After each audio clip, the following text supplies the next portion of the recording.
आइए अब हम स्टार्ट करते हैं एल्केन्स का अपना नेक्स्ट लेक्चर। हम लोगों ने अभी तक केमिकल प्रॉपर्टीज का इंट्रोडक्शन पढ़ लिया है। हम लोगों ने उसके बाद पूरा का पूरा फ्री रेडिकल सब्स्टिट्यूशन रिएक्शन के बारे में जान लिया है, किस तरीके से हैलोजनेशन रिएक्शन होती है, वहां पर किस तरीके से प्रोडक्ट का फॉर्मेशन होगा, रिएक्टिविटी ऑफ एल्केन्स होगी और आखिरकार उसका मैकेनिस्टिक पार्ट क्या था। अब हम थोड़ा सा आगे बढ़ते हैं जहां पर हम एल्केन्स की ही केमिकल प्रॉपर्टीज में अपना अगला जो रिएक्शन है नाइट्रेशन रिएक्शन उसको पढ़ना स्टार्ट करते हैं। केमिकल प्रॉपर्टीज ऑफ एल्केन्स में हमारी जो अगली हेडिंग आ रही है वह आ रही है नाइट्रेशन रिएक्शन। अब जरा ध्यान से सुनना, अगर मैं नाइट्रेशन रिएक्शन की बात करता हूं तो आपको पहले मैंने रिएक्शन मैकेनिज्म के टाइम पढ़ा रखा है। कहां पढ़ाया है? इलेक्ट्रोफिलिक सब्स्टिट्यूशन रिएक्शन में पढ़ाया है। तो नाइट्रेशन का मतलब सिंपली होता है NO2 ग्रुप का इंट्रोडक्शन होना। अब अगर मैं इसको एल्केन के केस में एल्केन केमिस्ट्री के साथ समझाता हूं तो यहां पर आखिरकार कैसे होता है, आपके पास यहां पर क्या है, कोई भी इस तरीके से एल्केन है, आपने फॉर एग्जांपल इसको ऐसे ले लिया और एल्केन के सामने आप रिएजेंट क्या दे रहे हो, कंसंट्रेटेड HNO3 या फिर आप कभी कभी ले सकते हो concentrated HNO3 plus concentrated H2SO4। ये 450 डिग्री सेल्सियस पे भी हो सकता है जहां पर वेपर फेस होगा और ये 150 डिग्री सेल्सियस पर भी हो सकता है जहां पर लिक्विड फेस होगा। तो आपके पास यहां पर फॉर्मेशन कुछ इस तरीके से नाइट्रो एल्केन की देखने को मिलती है। तो यहां पर आपके पास क्या फॉर्मेशन हो गया है, नाइट्रो एल्केन फॉर्मेशन हो चुका है। आ रही बात समझ में एकदम अच्छे से? तो हम इसी को बोलते हैं नाइट्रेशन रिएक्शन। अब हम थोड़ा सा इसमें एग्जांपल्स देखते हैं, लेकिन आपको एग्जांपल से पहले मुझे यहाँ पर नोट में एक बात बतानी है। वह बात है कि यह जो मैकेनिज्म होती है यह एक फ्री रेडिकल मैकेनिज्म होती है। सबसे पहली बात, nitration reaction of any alkane is a free radical mechanism. जहां पर खास बात क्या होती है, यहां पर कार्बन और हाइड्रोजन बॉन्ड का क्लीवेज तो होता ही होता है, साथ साथ यहां पर कार्बन कार्बन बॉन्ड का भी क्लीवेज होता है। जो बात आपको ध्यान रखनी है मेरे दोस्तों, वो बात याद ये रखनी है कि यहाँ पर कार्बन कार्बन बॉन्ड का भी क्लीवेज होता है। ये बात बहुत इंटरेस्टिंग है। अभी तक हम लोगों ने हैलोजनेशन रिएक्शन पढ़ी थी, उसमें हमने सिर्फ ये पढ़ा था कि वहां पर कार्बन हाइड्रोजन का होमोलिटिक बॉन्ड ब्रेकिंग होता था, जहां पर फ्री रेडिकल का फॉर्मेशन होता था और हैलोजन आके जुड़ जाता था, उसी को हम हैलोजनेशन कहते हैं। लेकिन यहाँ पर आपको इस रिएक्शन में, नाइट्रेशन रिएक्शन में, आपको कार्बन कार्बन का बॉन्ड क्लीवेज भी देखने को मिलने वाला है। इसको मैं आपको एग्जांपल के साथ समझाता हूं। मैं एक एग्जांपल ले लेता हूं, एक क्वेश्चन ले लेता हूं, CH3 CH2 और यहां पर आपके पास क्या है, CH3 है।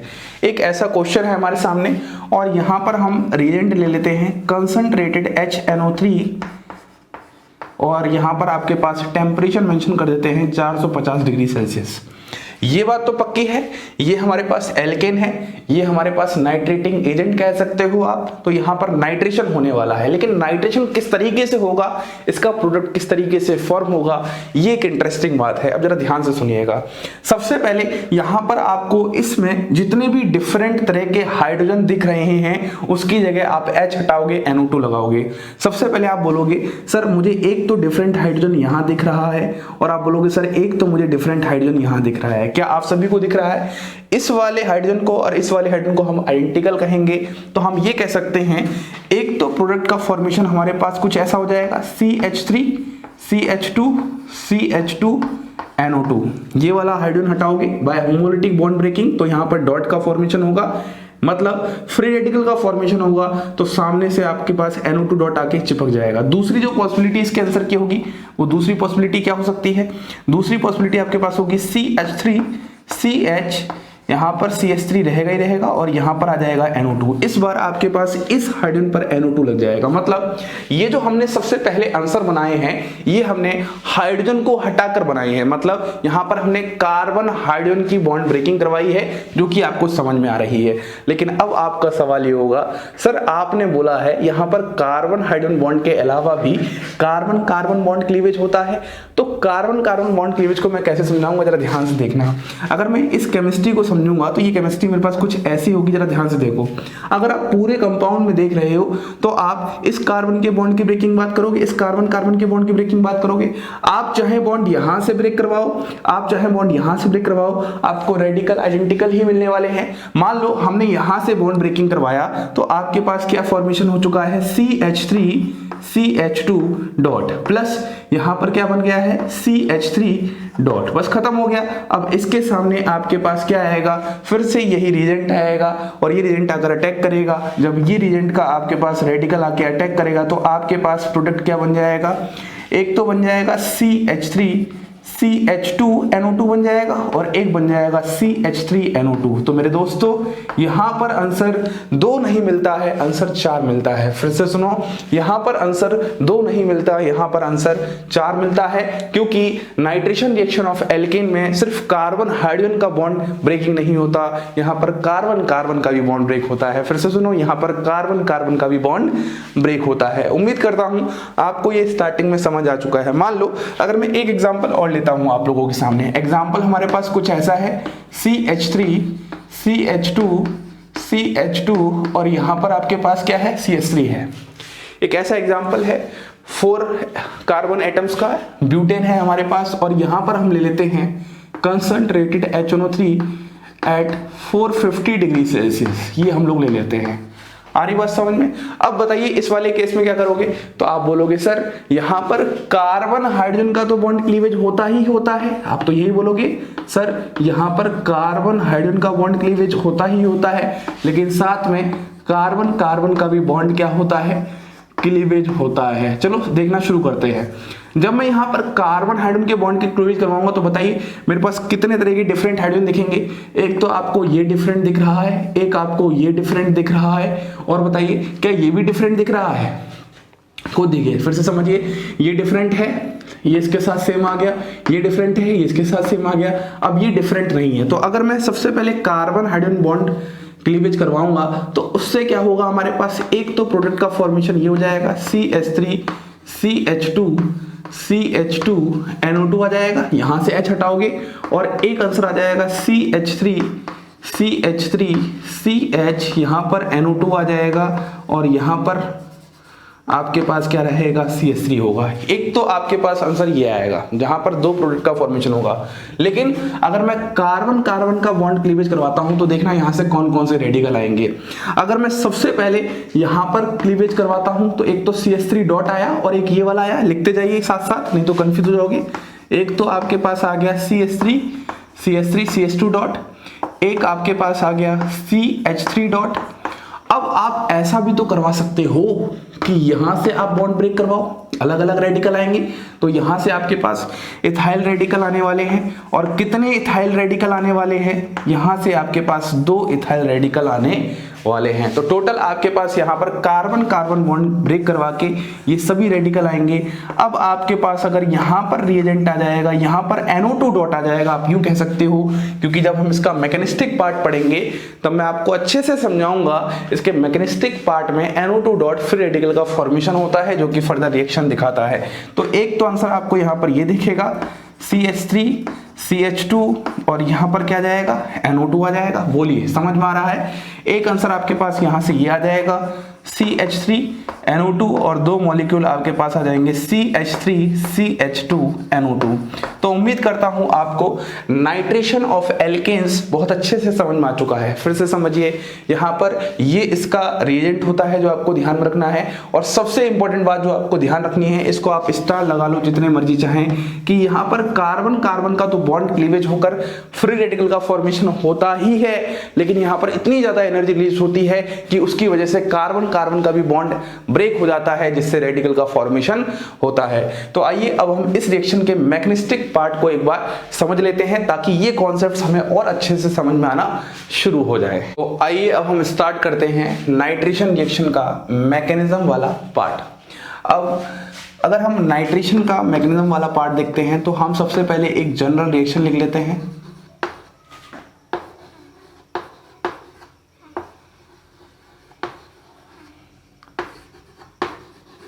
तो मैंने आपको पहले ही डिस्कस कर चुका है, इसका जो आपके पास मैकेनिज्म होगा यह है एक तरीके से फ्री रेडिकल मैकेनिज्म होता है। यहाँ पर फ्री रेडिकल का फॉर्मेशन आपको देखने को मिलेगा, ठीक है। अब बात को जरा ध्यान से समझना। यहाँ पर हम एक जनरल रिएक्शन लेते हैं CH3, यहाँ पर आ जाएगा CH3, और आपके पास मैं यहाँ पर ले लेता हूँ कंसंट्रेटेड HNO3, और यहाँ पर आपके पास ये हाई टेम्परेचर आप देख रहे हो, यही रीज़न होता है जहाँ पर कार्बन कार्बन का बॉन्ड ब्रेक भी हम करवा सकते हैं आसानी के साथ। तो आपके पास यहाँ पर जो प्रोडक्ट देखने को मिलता है, एक तो प्रोडक्ट आपको कुछ ऐसा देखने को मिलेगा इस तरीके का, और एक प्रोडक्ट आपको देखने को मिलेगा CH3 यहाँ पर NO2, ये आपके पास प्रोडक्ट देखने को मिलते हैं।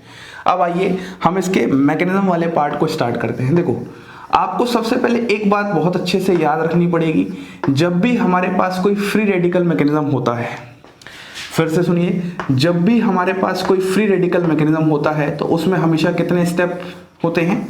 3 स्टेप होते हैं। सबसे पहला होता है हमारे पास चेन इनिशिएशन। क्या बोला मेरे दोस्तों? Chain initiation. दूसरा स्टेप होता है आपके पास चेन प्रोपगेशन। दूसरा स्टेप होता है चेन प्रोपगेशन, जहां पर चेन क्या करती है? प्रोपगेट करती है। और जो लास्ट एंड फाइनल होता है वह हमारे पास होता है चेन टर्मिनेशन। अब अगर मैं चेन टर्मिनेशन को जरा ध्यान से देखता हूं तो सुनिएगा, यहाँ पर हमारे पास सबसे पहला स्टेप है चेन इनिशिएशन, जहां पर फ्री रेडिकल का जनरेशन होता है, आप या यूं कह सकते हो फ्री रेडिकल का फॉर्मेशन होता है। तो सबसे पहला स्टेप हम लोग यही देखना शुरू करते हैं, जहां पर हमारे पास फ्री रेडिकल का फॉर्मेशन होता है। होता क्या है, यहाँ पर आपके पास 2 मॉलिक्यूल ऑफ HNO3 होंगे, तो यहाँ पर आपके पास फॉर्मेशन हो जाता है N2O5 प्लस H2O। और N2O5 जो होता है वो बहुत ही बढ़िया फ्री रेडिकल जनरेटर होता है। फिर सुनिएगा, N2O5 जो होता है वो क्या होता है? बहुत ही बढ़िया फ्री रेडिकल जनरेटर होता है। अगर आपके पास N2O5 बहुत बढ़िया फ्री रेडिकल जनरेटर होगा तो हम कह सकते हैं यहाँ से हमारे पास फ्री रेडिकल का फॉर्मेशन होता है। एक तो NO2 डॉट बनता है और एक आपके पास NO3 डॉट बनता है। आगे बात समझ में? तो सबसे पहले हमने क्या कर दिया? सबसे पहले हमने फ्री रेडिकल का फॉर्मेशन कर दिया। अब हम थोड़ा सा आगे बढ़ते हैं, जहां पर हमारे पास जो दूसरा स्टेप होता है वो होता है चेन प्रोपगेशन। दूसरे स्टेप का हमारे पास नाम होता है चेन प्रोपगेशन। तो चेन प्रोपगेशन में आपके पास क्या होगा, तो ध्यान से देखना। आपके पास यहाँ पर इस तरीके से था CH3, तो यहाँ पर आ जाता है CH3, यहाँ पर आपके पास क्या होगा? NO2 डॉट होगा, और यहाँ पर आपके पास क्या होगा? CH3 NO3 डॉट होगा। ये रेडिकल इसके साथ रिएक्शन करके फर्दर क्या बना देते हैं?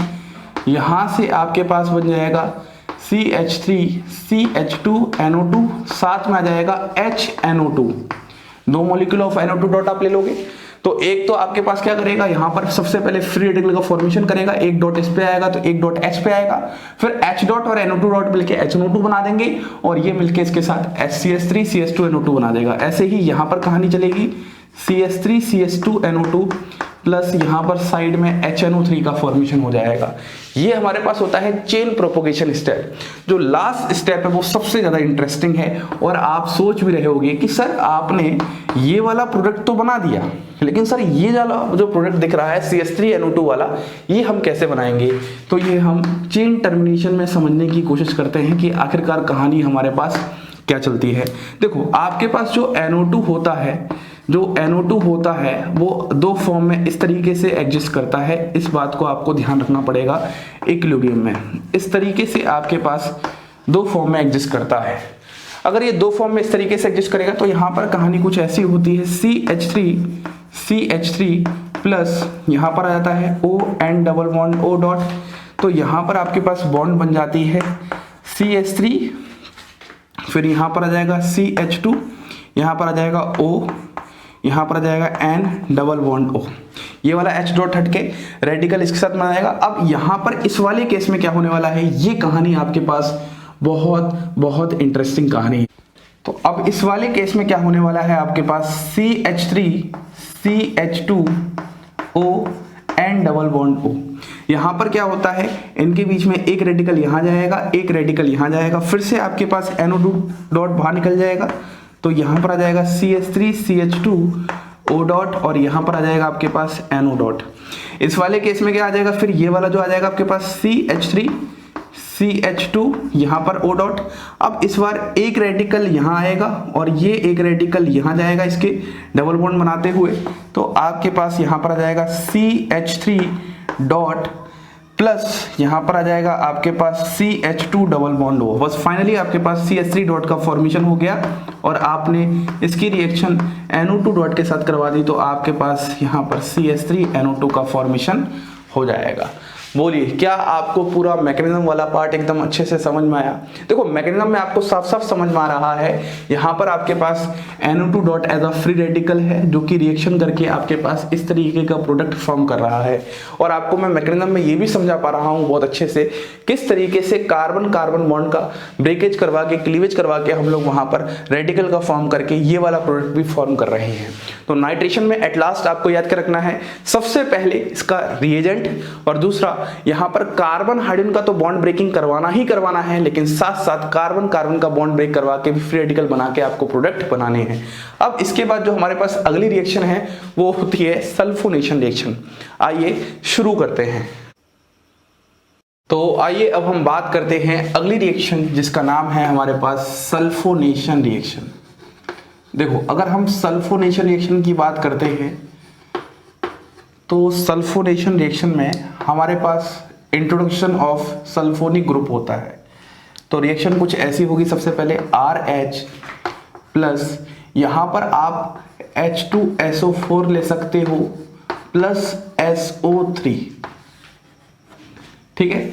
और इसी को हम लोग नाम देते हैं फ्यूमिंग सल्फ्यूरिक एसिड। तो अगर आपसे कोई पूछे फ्यूमिंग सल्फ्यूरिक एसिड क्या होता है, तो हम बोलेंगे sulphuric acid enriched with SO3, जिसमें SO3 होता है उसी को हम फ्यूमिंग सल्फ्यूरिक एसिड कहते हैं। या तो आप ये ले सकते हो या फिर आप इसकी जगह H2S2O7 ओलियम भी ले सकते हो जनरली, लेकिन यही लिया जाता है। जब ऐसा होगा तो आपके पास फाइनली यहाँ पर H हट करके आ जाएगा, RSO3H आ जाएगा, मतलब सल्फोनिक एसिड का फॉर्मेशन हो जाएगा। किसका फॉर्मेशन हो जाएगा? सल्फोनिक एसिड का। अब यहाँ पर आपको एक दो बातें ध्यान रखनी है नोट में। सबसे पहली बात आप ये ध्यान रख लो कि जब आपके पास लोअर एल्केन्स होती हैं, अगर लोअर एल्केन्स पर 3 डिग्री हाइड्रोजन प्रेजेंट होगा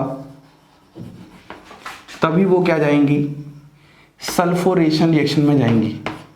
अगर आपके पास यहाँ पर 3 डिग्री हाइड्रोजन प्रेजेंट नहीं है तो वह सल्फोनेशन रिएक्शन नहीं दिखाएंगे। फॉर एग्जांपल अगर मैं बात करता हूँ CH3 CH3, यहाँ पर आ जाएगा CH3, ये H, ये जो आपको H दिख रहा है ये 3 डिग्री हाइड्रोजन है और ये एक तरीके से क्या है?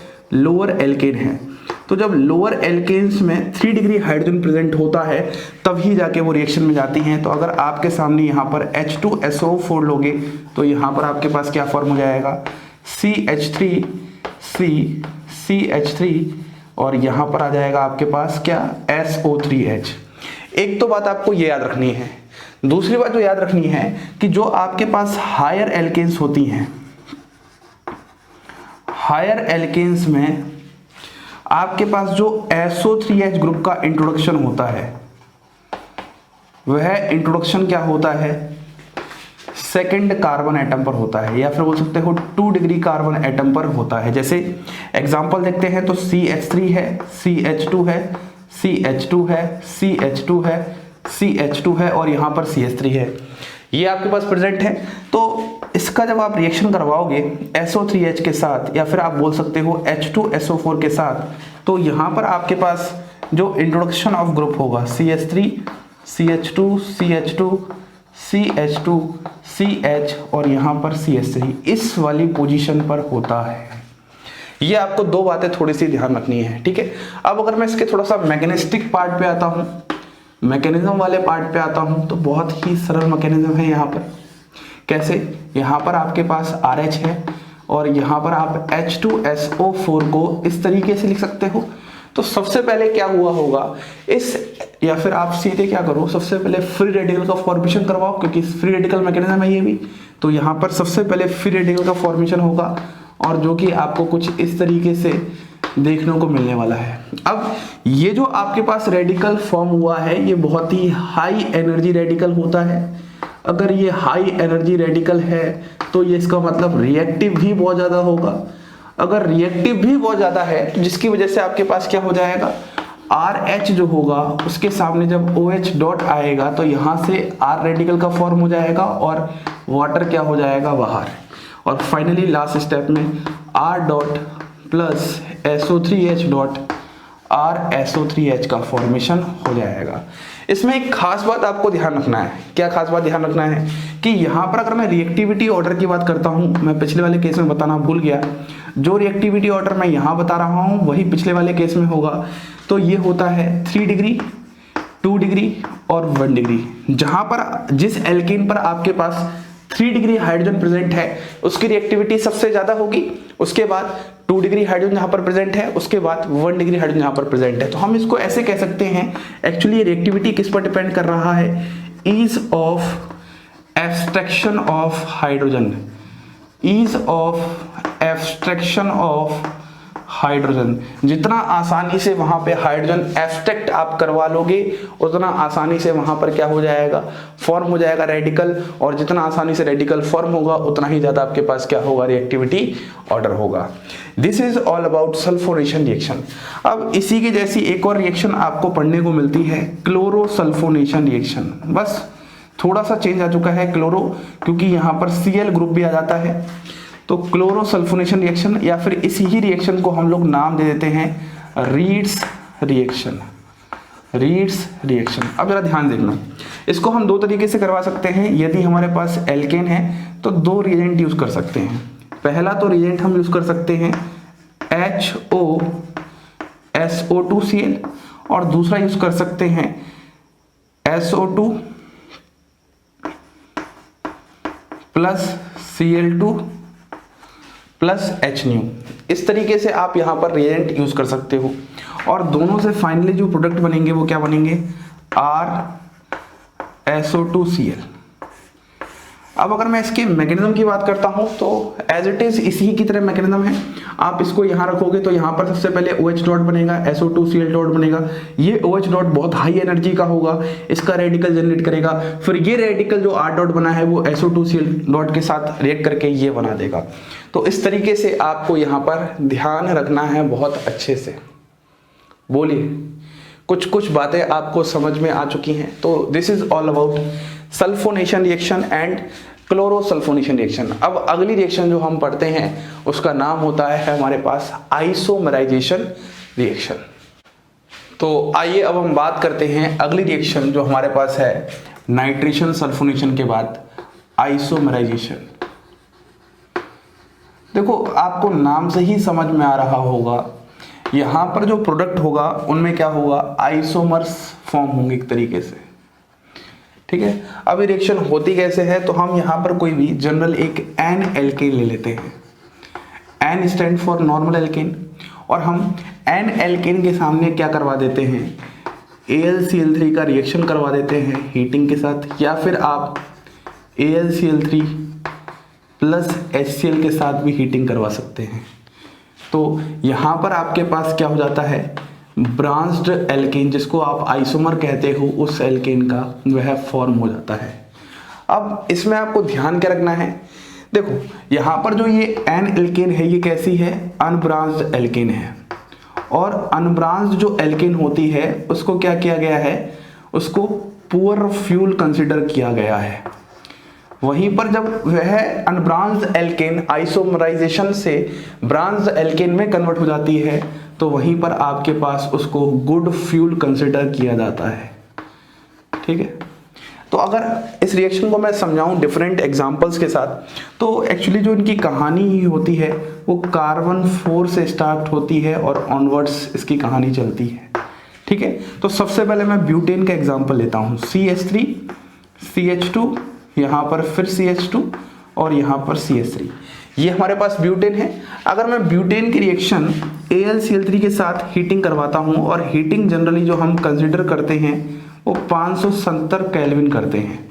तो यहाँ पर आपके पास 4 कार्बन के कोरस्पॉन्डिंग आइसोमर फॉर्म हो जाएगा और 4 कार्बन के कोरस्पॉन्डिंग जो आइसोमर आपके पास फॉर्म होगा वह कुछ इस तरीके से फॉर्म हो जाएगा। नाम वगैरह मैं नहीं बता रहा, आपको बस ये पता होना चाहिए क्या ये इसका आइसोमर है। तो देखो अगर मैं इसको आइसोमर चेक करता हूं तो इसमें 4 कार्बन, इसमें भी 4 कार्बन है, इसमें जितने हाइड्रोजन उसमें भी उतने हाइड्रोजन। तो हमें पता है जहां पर मॉलिक्यूलर फॉर्मूला क्या होता है, सेम होता है, लेकिन फिजिकल प्रॉपर्टी या केमिकल प्रॉपर्टी डिफरेंट होती है, उसी को आइसोमर कहते हैं। तो इन दोनों के स्ट्रक्चर में डिफरेंस है लेकिन मॉलिक्यूलर फॉर्मूला सेम है, इसीलिए मैं इसको आइसोमर कह रहा हूं। और ये जो रिएक्शन होके ये आइसोमर फॉर्म हो रहा है, इसी रिएक्शन को हम कहते हैं आइसोमराइजेशन रिएक्शन। सिंपल सी बात। अब मान लो मैं यहां पर ब्यूटेन की जगह पेंटेन ले लेता हूं, मैंने एन ब्यूटेन लिया था, अब मैं क्या करता हूं यहां पर पेंटेन ले लेता हूं, CH3 CH2 CH2, यहां पर CH3 नहीं होगा, CH2 होगा, फिर CH3 होगा, फिर से आपके पास यही रिएजेंट है और आप इस बार क्या ले रहे हो, एन पेंटेन ले रहे हो। जब आपने एन पेंटेन लिया तो अब आपके पास क्या होगा, फिर से आइसोमर का फॉर्म होगा। तो सबसे पहले आप 4 कार्बन की एक चेन बना लो और उस पर कहां पर क्या लगा लो, यहां पर CH3 लगा लो। तो ये भी इसका आइसोमेरिक फॉर्म है। ऐसे ही मैं एक और इसकी आइसोमेरिक फॉर्म तैयार कर सकता हूं, CH3 CH3 और ये CH3। तो ये भी इसका क्या है, आइसोमेरिक फॉर्म है। तो ये जो आइसोमर्स बन रहे हैं रिएक्शन से, उसी को हम आइसोमराइजेशन रिएक्शन कह रहे हैं। मान लो मैं आपके सामने अगला एग्जांपल ले लेता हूं, CH3 CH2 CH2 CH2 CH2 और यहाँ पर CH3। This is example. अगर मैं इस एग्जाम्पल की बात कर रहा हूं तो इस एग्जाम्पल में आपके पास क्या होने वाला है, फिर से आपके पास वही रिएजेंट आने वाला है, AlCl3 हीटिंग करने वाले हो। तो आपके पास प्रोडक्ट जब फॉर्म करवाओगे तो सबसे पहले तो आप ऐसे फॉर्म करवा सकते हो, यहाँ पर 5 कार्बन लगा लो। दूसरा प्रोडक्ट आपके पास कुछ ऐसा बन सकता है, CH3 CH2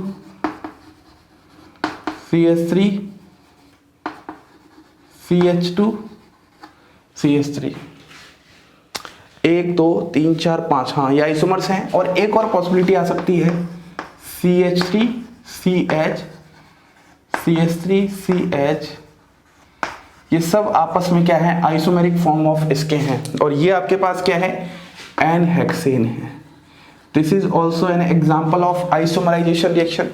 अब मान लो मैं यहाँ पर ऑक्टेन लेता हूँ, तो ऑक्टेन क्या हो जाएगा, एन ऑक्टेन, मतलब हेप्टेन लेता हूँ तो हेप्टेन को मैं कुछ ऐसे लिख सकता हूँ शॉर्ट फॉर्म में, CH3 C2 और CH3। कंडेंस फॉर्म मैंने यहाँ पे लिख दी, कोई दिक्कत नहीं है, मैंने सब आपको बेसिक ऑर्गेनिक केमिस्ट्री में सिखा रखा है। तो ये आपके पास क्या है, एन हेप्टेन।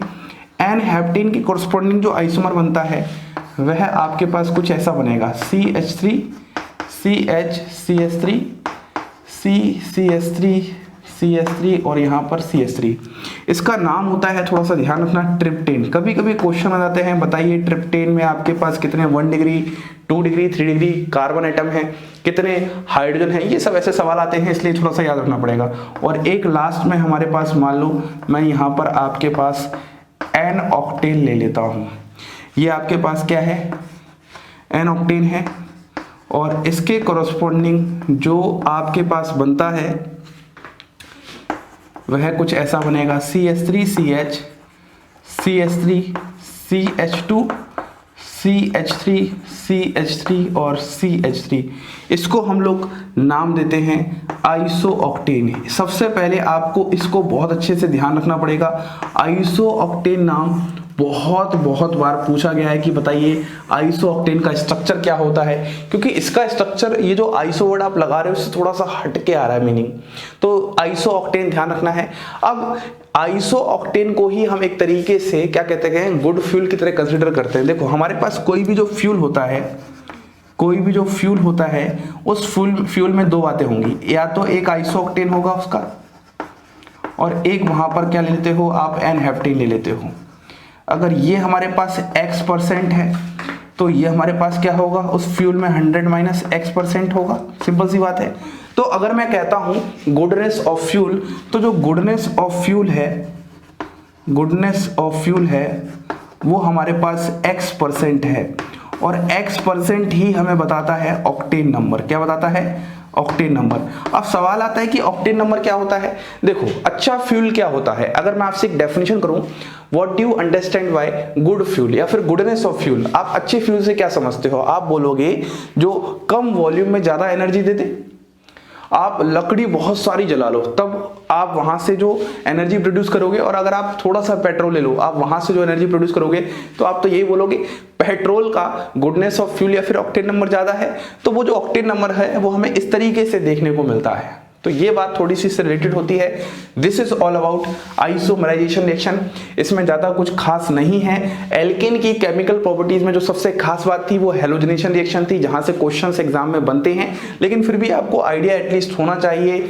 आप बीएससी में हो या फिर हायर ऑर्गेनिक केमिस्ट्री पढ़ोगे तो सब छोटे छोटे टर्म पता होने चाहिए, या फिर आप जेईई मेन की तैयारी कर रहे हो, कभी भी कुछ भी किसी तरीके से क्वेश्चन पूछ सकता है।